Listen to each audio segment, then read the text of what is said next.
Hello అండి, welcome to our channel. ఈరోజు వీడియోలో మంచి మాటలేమిటో విందామా? ఓపిక పట్టేవారు ఎప్పుడూ ఓడిపోరు. ఒకసారి ఓపిక పట్టి చూడు, నీ జీవితం నీకు చాలా నేర్పుతుంది. ఇతరులు తప్పుగా అనుకుంటారని చచ్చినట్లు బ్రతకకండి. మనల్ని తప్పుగా అనుకోవడానికి వాళ్ళు ఎవరు అనే పొగరుతో సంతోషంగా బ్రతికేయండి. ఒంటరిగా నడవడం అలవాటు చేసుకో. ఎందుకంటే నీతో ప్రయాణం ప్రారంభించిన వారందరూ నీతో పాటు చివరిదాకా నడవలేకపోవచ్చు. పిల్లల్ని ఏ కష్టం రాకుండా పెంచడం మంచిదే, కానీ మనం పడే కష్టాలు తెలియకుండా పెంచడం మంచిది కాదు. ఎందుకంటే కష్టాలు తెలిసినప్పుడే వారికి జీవితం విలువ తెలుస్తుంది. మనిషి జీవితం రైలు ప్రయాణం లాంటిది. స్టార్టింగ్ నుండి ఎండింగ్ వరకు ఎవరెవరో ఎక్కుతారు, పరిచయం అవుతారు, మధ్యలో వదిలి వెళ్ళిపోతారు. కానీ చివరి వరకు నీతో పాటు వచ్చేది నీ గుండె ధైర్యం మాత్రమే. తుమ్మ చెట్టు ఎంత ఎత్తుకు ఎదిగినా తులసి చెట్టునే పూజిస్తాం. అలాగే చెడ్డవాడు ఎంత గొప్పవాడు అయినా గొప్ప మనసున్న మంచివారినే గౌరవిస్తాం. మనం చేసిన మంచిని మరుక్షణమే మరచిపోవాలి. మనకు మంచి చేసిన మనిషిని మరణించే క్షణం వరకు గుర్తుంచుకోవాలి. మనసులో విషం పెట్టుకొని పైకి నవ్వుతూ మాట్లాడే వాళ్ళు మన చుట్టూ చాలామంది ఉంటారు. చెడు చేరినంత తొందరగా మంచి మనసుకు ఎక్కదు.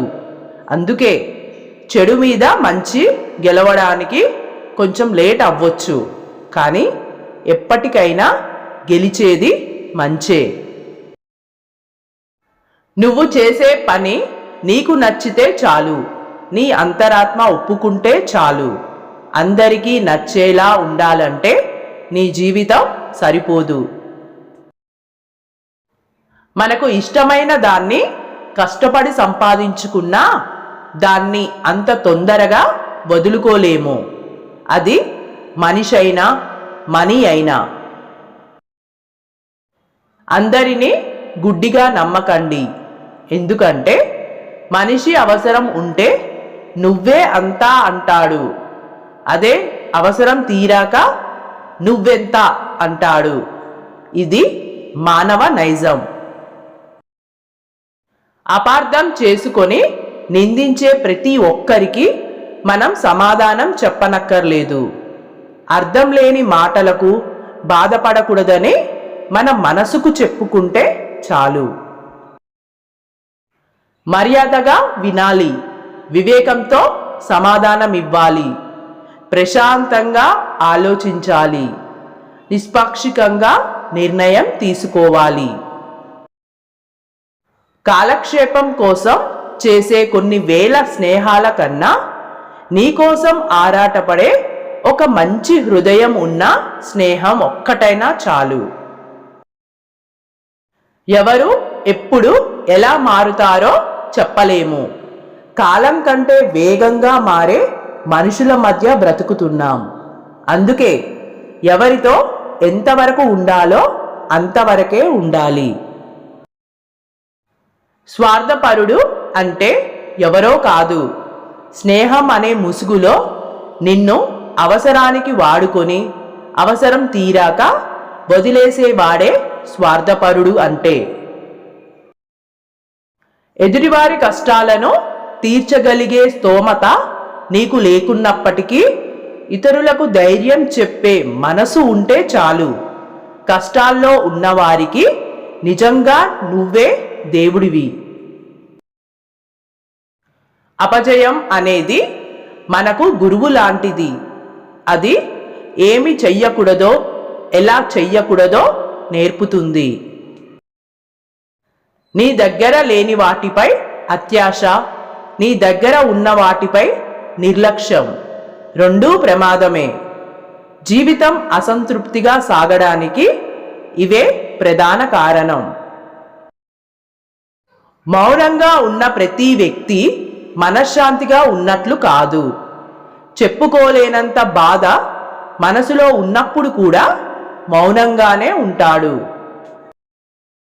ఆశలు అదుపులో ఉంటే రాతి నేలం మీద కూడా హాయిగా నిద్రపోవచ్చు.